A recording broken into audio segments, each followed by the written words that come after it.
What's good, people? Industry ready individuals, Danny Venom, and today we got Lewis in the studio from a wicked band called Dishy Tangent. So make sure you check them out. Keep it dishy. Keep it dishy, that's the one. Yeah, so obviously Lou's in the studio today, one to run over a bunch of music and artists he's been working with recently. Also the facilities that he's using, the gym and the studio that they own in Canning Town, which is available for studio hire as well. So if you want studio time, go and check out the studio. We'll put all the links in the description at the bottom for you to check it out. But again, yeah, so what's good, Lou? What's happening? What's happening, man? Finally got you in, brother. It's been a while, isn't it? Waiting for this, So yeah, I've been looking forward to getting you in, man. You're working on loads of stuff. Wow. So I don't know, what do you want to start with? Because obviously you got the facilities, you got the studio, you got the record label that you're working on at the moment as well. Yeah. So you've got all the artists that you're managing. Around us. Yeah. So you're doing a lot of things. So what's before we go into the band and stuff like that, what actually, when did the studio and the gym downstairs come about? Because you've got the Peacock's boxing gym downstairs in Canning Town as well, haven't you? So that's my family. Yeah, it's my dad and my uncle's gym. Sick. And then years ago, well, I've had a few studios before that. We had one in Bow, one in Upland. Where is it? Upshire. Sorry. Okay. Yeah, we had one in Upshire, Southend Lane. But I've always just been doing music, had a studio. That's been my thing since I was young, isn't it? Of course. And then basically we rounded up a few kids off the street that should have been in school, and they're just hanging around doing no good around Canning Town and Newham. Yeah. Brought them to the thing to learn, like to the Be gym, creative to learn and get into music and blah, boxing. blah, blah. And then from then the school started sending students to us that they couldn't handle, and like it grew from there. Nice. We got some funding from the lottery, so built the studio. Oh, wicked! You got funding from the lottery as well. Dropping the other studios because I was like, might as well be there now. Of course. Yeah. How did that come about? The funding from the lottery. Because I was doing good work with the community. Obviously, they've noticed that you're doing good stuff and wanting to invest. Yeah, exactly. Nice. Yeah. So not only are you doing studio time for paying customers, you've been doing things for young offenders and youth and stuff like that as well. Yeah. So we never used to hire it as a studio. It was more like by night it was our studio to do our thing, what we needed to do. Yeah. And during the day it was like teaching and stuff. So nice. And then eventually we stopped the teaching because Newham stopped funding academies. Okay. So it was like paying wages out of our own pockets for people and stuff. So right, so you had to sort of cut back a little bit. Yeah, so we just stopped teaching and run it at the studio. Okay. Yeah, because I know you use the facilities a lot more for personal use and for artists that you're working with, rather than hiring the facilities out. Yeah. Well, obviously, for obviously if the price is right and the customers are right, then obviously it's all about energy. Yeah, if the energy's right, and so if your energy's right and you're not tight asses, then you know where to go, because it's good quality production at Lou's studio as well. You need to check out some of his music. I'll let his music do the talking. I'm not going to preach for anybody, but definitely go and check out his work. I was lucky enough to get an exclusive copy. I believe this was Dishy Tangents' second album, I've been told. So I'm slacking. I'm still missing. Third one's on Spotify. Third one's on Spotify. I'm missing the first one, so I'm definitely going to be chasing Lou up for a copy. Late, isn't Yeah, definitely. So yeah, check this one out. This is their second album now, Dishy Tangent. It's called Jumping on the Bandwagon, and you can find that on all online stores. Spotify. Or if you follow up Lou's page, and if you want a hard copy, you can follow his page, order a hard copy from him, and I'm sure he'll be able to get you a copy out at some point. But yeah, again, Jumping on the Bandwagon by Dishy Tangent. That's their second album to date.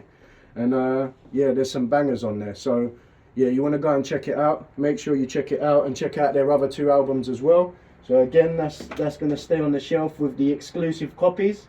And one day I'll have to get that signed, so when you're famous, that CD's going to be worth a lot of money, boy. What do you mean when I'm famous, bro? I'm on Harry TV, bro. Already on Harry, we're famous. I like it.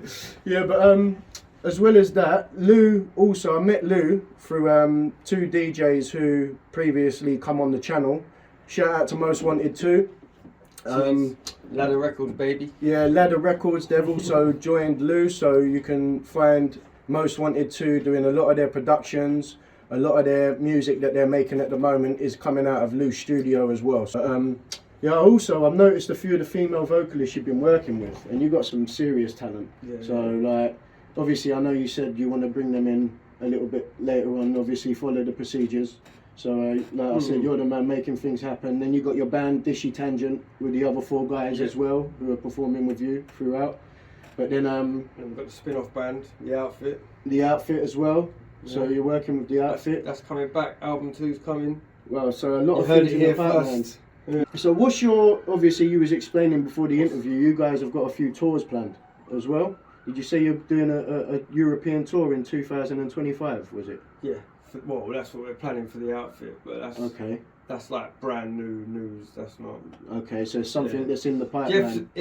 Jeff wanted to do it next year. Jeff Geggers, by the way, everyone, Cokneyrejects. Yep. And so like, he was saying he wants to drop the second album because we haven't released or played in a while because he's been doing the Cokneyrejects stuff, touring Japan and everything, and we've been doing our Dishy stuff, and like you say, we've been working with different singers and whatever. But he wanted to do a European tour next year, he was saying, but I think we're going to suggest to him that we do it year after because we've got a lot going on with Dishy this year and next year.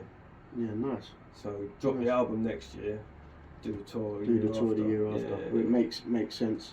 Yeah. Get the ears there first, and then push for the performances. But my plan, I know you asked about my plan with the singers. So obviously my main plan is just to make good music and get it out there and let people hear it. It makes sense. Get them some, like obviously get them gigs, do performances with them, like get radio play, whatever, like just. Of course. But So the main thing is just enjoy making some music, making some good, strong music. Yeah, just being enjoying the creative. procedure. Yeah. But obviously there's a lot of established artists as well who are using your facilities, who have networked with you, have been around you from a young age as well. The biggest one we had was Fat Man Scoop come up with studio. Okay. Recorded some stuff, but like, obviously I never, as a kid, engineering and rapping and stuff, I never thought one day I might be pressing record. And that's thanks to Dice. So Nasty's label, I've known them like 20 years. Nasty and his managers and stuff. So they've started sending all their clients through, and they was doing voices for the Nasty cartoon, which is out soon, which is big, like, and they got Fat Man Scoop to do voiceovers and stuff. So he's up in my studio and I'm pressing record. Nice. So you're just there doing all the I got him to do engineering. I got him to do a quick plug or whatever for Most Wanted 2. So I don't know if you heard it when he's like, Most Wanted 2, the best DJs around or something. Do you know what? I think I did see and that. He goes, Fat Man Scoop, I think they posted it on Instagram. I think I did see that. Yeah, they play it every Sunday on radio. They're like, so they're loving it then. Yeah, got him to do that for him, and he's a nice guy. He was like, yeah, I'll do that. You know, some people are like, oh yeah, 50 quid or they for him like even more, like, but he was just like, yeah. Them little squeezers, them ones that like to squeeze everything, innit? But well, he just done it and he was happy to just come up. Yeah. Nice. So as you say, we get loads of artists, big and small artists, come through the studio. Nice. Like we say, we're still, even though we're not teaching, we're still about the community and stuff. So if people were ringing up and like, we know it's hard times, we're giving people cheaper rates and stuff. And so you do what you can to sort of like work on people's, not on their terms, so to speak, but to balance it so it's easier for them to maintain, sort of thing. Yeah, man, nice.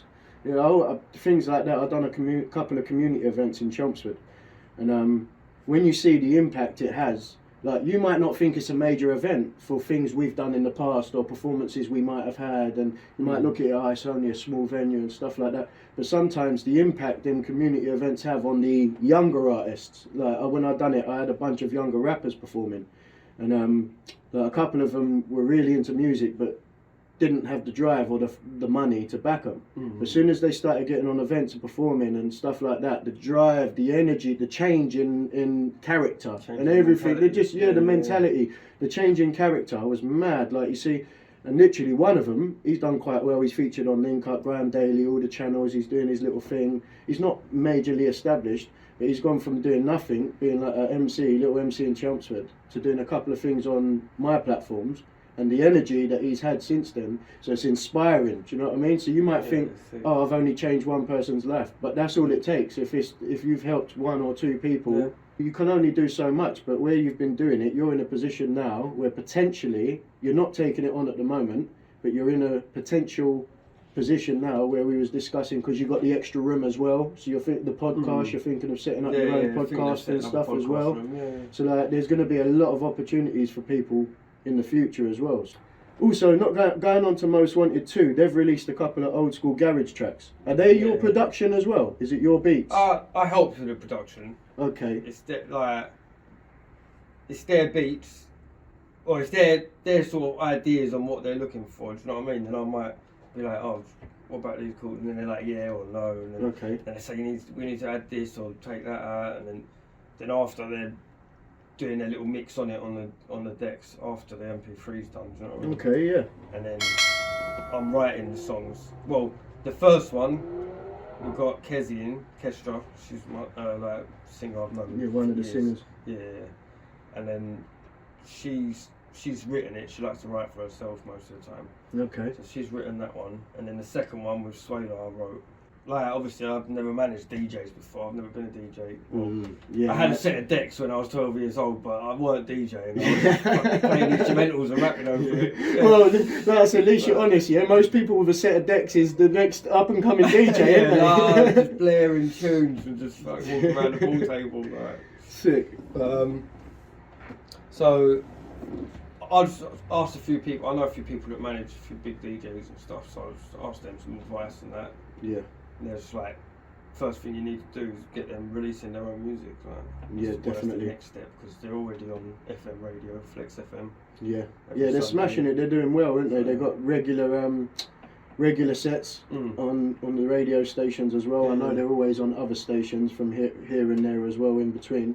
But they've got their regular Sunday set, so it makes sense if they're DJing every week and showcasing, release your own music, most definitely. We've gone for garage. They wanted a garage album and a house album. Okay. So we've done 2 garage songs, and then we've got a house one coming. Nice. We recorded the vocals on that a few days ago. Nice variation then. You've got a nice variation of production. Plus the stuff I've been hearing you with the female vocalist as well. Lou's got some bangers coming. They've got a wicked track. The one with you and the female vocalist, basically both. What, the duet? Yeah, the duet. The duet of you singing together. Yeah. What's that one called, and when can we expect to see that? That one is called Love Songs. Okay. Yeah, that's with Courtney. And that's coming. Well, it's only just been written recently, really. Okay, so but it's fresh. We're recording a live acoustic album in a nice studio somewhere. Nice. And like filming, we've got 5 songs. No, we've got 5 songs and a collab, so we've got 6 songs. Okay. And then we're gonna record them and film them and everything, and then that'll be like acoustic versions. So her song's included in that EP. Oh, wicked. It's like a collab with Dishy. Yeah, so you're doing the live acoustic version of it as well. But we're gonna release that one hopefully before then, but I don't know. Yeah. Because she's no she's exact time schedules yet. She's signing to Dice at the moment, so it's like, okay. If they've got plans in that month, we might not be able to drop at the same time as them. We might have to wait or drop before, so we have to work it all out, the logistics of it all. Fair enough. Yeah, it'll drop when the time's right anyway. Oh, it's going to drop. Yeah, but definitely... And the time will always be right. Yeah, that's an absolute tune, man, so make sure you pay attention for that one. Swinging off subject, did you see the Jake Paul fight the other night? Call it a fight? No, yeah, I see all the hood man saying, if you come in a hood and fight like that, you all get stoned. It's like... you know, like, fair play to them, you know what I mean? They had a good time. Yeah.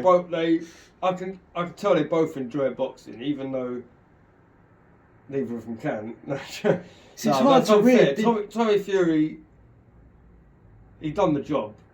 Yeah, he still got the win. But did you see the script that they tried to put out before the fight? Everyone coming with them scripts and that. Oh yeah, Tommy Fury's coming out to this song. Jake's coming out to this song. He's gonna be swollen. Yeah, he's gonna have a busted face by round 4, and he's gonna all that nonsense. Yeah, Well, Fury getting a win sort of shut them all up, didn't it? Exactly. So he was saying on the interview, everyone was calling him a fanny because he's fighting a YouTube, but now that he's done the job, everyone can hold their tongue.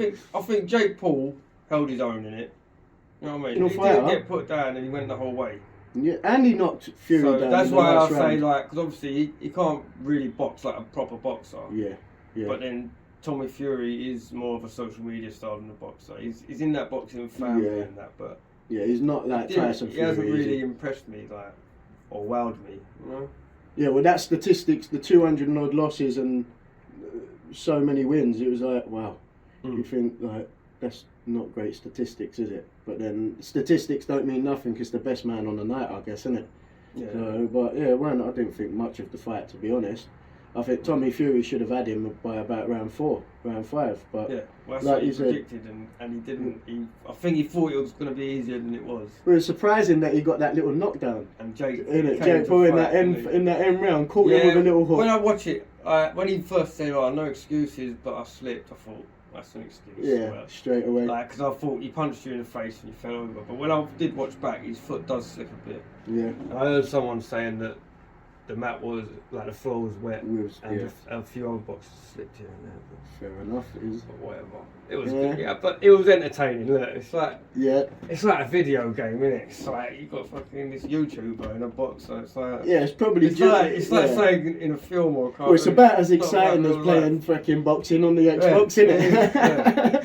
So, but good luck to both of them, really. Yeah, mate. Good luck to both of them, man. The amount of money they're both pulling into boxing at the minute, you can't argue with either of them, really. I think next Tommy Fury's gonna fight KSI. Yeah. I reckon he's gonna go that way. I think he'll make Jake Paul fight KSI first. Do you reckon? I think he'll make him fight him to get that little. Yeah, because then he's like, if Carl you beat him, then you can come to me. He wants a bit of Jake Paul money. He wants to go as well. Well, the amount of money they're paying out. Yeah. Now, I'd fight Jake Paul for the amount of money he's paying out. I'll fight you for a quarter of the money. Fight Jake and Logan. No dives though, and no payouts. Yeah. Rockers straight all the way. Yeah, that's one thing. They shook on a deal, and he ain't paid up, has he? So a man-to-man deal is done by shaking hands. So if you shook hands, you've got to honour it. The world saw it. that. Derek Chisora saw that. He's been posting about it, but it happened. Do you know what I mean? Yeah. Shook hands and looked him in the eyes and said, like, that's the deal. Yeah. It shouldn't take a document if you've agreed man to man. Yeah. If you've got respect for each other. It did make me think. I thought the confidence. You know, when Fury was questioning it, he's looking around as his dad, and I'm like, is he shook? Is he scared or something? Why ain't he accepting it? I would have jumped up and gone, hell yeah, double bubble. Let's go for it. No risk, no reward, innit? Do you know what I mean? But like you said, if you shake hands on it, and you've agreed, then you've got to honour the agreement. Otherwise, you're not really a man of your word, are you? So it's like prick, it's an American prick. Yeah.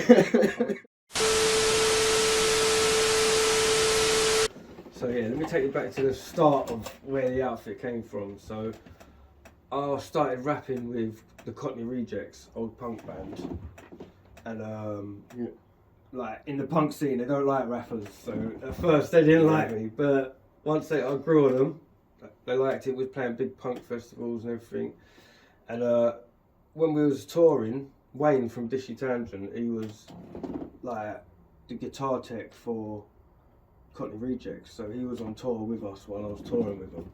But I knew him already from circles. He was gigging in the same circles and stuff. Yeah. But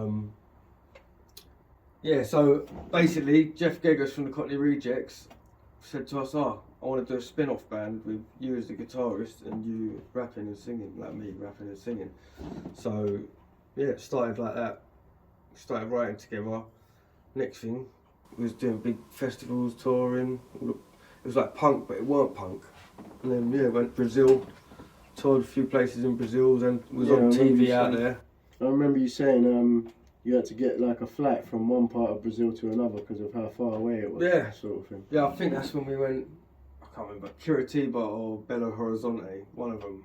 Yeah, I bet that was an experience. We was moving about, and sometimes you was driving for hours, and it's like you're going through city, and then you're going through rainforest, and city, and then like miles of rainforest, like, and then there's just like in the middle of the rainforest, there's just a random like old dirty strip club sitting there on a dusty road, and it's like, oh, what the fuck's going on? One of them grotty places. Yeah, you know, like it's like from a movie, like. But then yeah, so we got there. I mean, yeah, so we'd travel through, and yeah, sometimes we had to fly across. Yeah, what, different parts of the country out in Parts Brazil? of the country out in Brazil, yeah, just doing different gigs. Like I said, we've done a TV show out there. Was on radio, talking some rubbish. Yeah. Yeah, nice. So Yeah, no, it's good fun. just putting in the work and obviously enjoying it while you're there as well. Yeah. Nice. And Del's in that band as well. He plays keys in that band. Our bass player from Dishy. Yeah, so you lot sort of created Dishy off of that sort of thing. So Yeah. from previous performances and stuff. And obviously you've met through that and just joined forces with Dishy Tangent now. Yeah.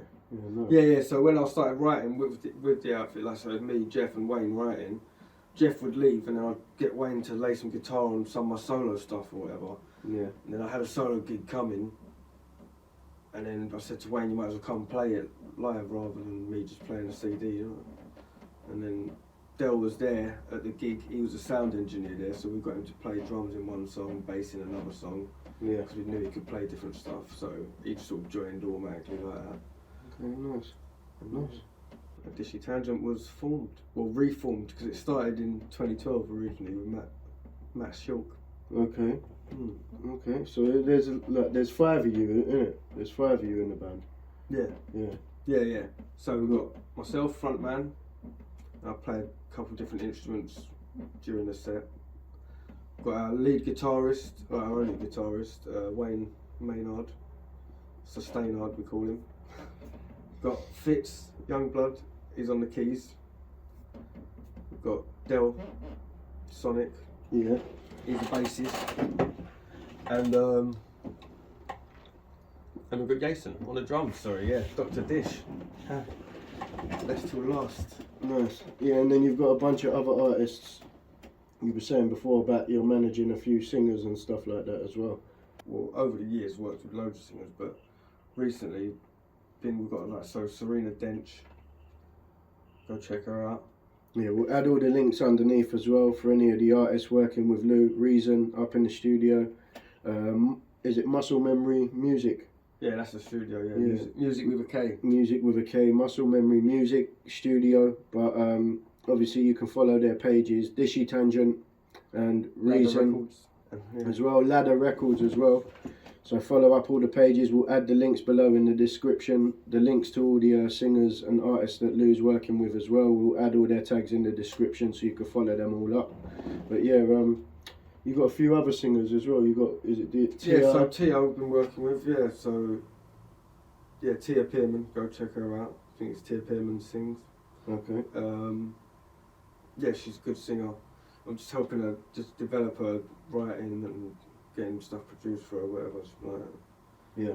So just. But gigs, I've got her one gig, but she's getting gigs left, right, and centre anyway already. Yeah, so she's doing that in Marbella last week. So nice. She's killing it. Yeah. So she's getting bookings as well. Yeah. Nice.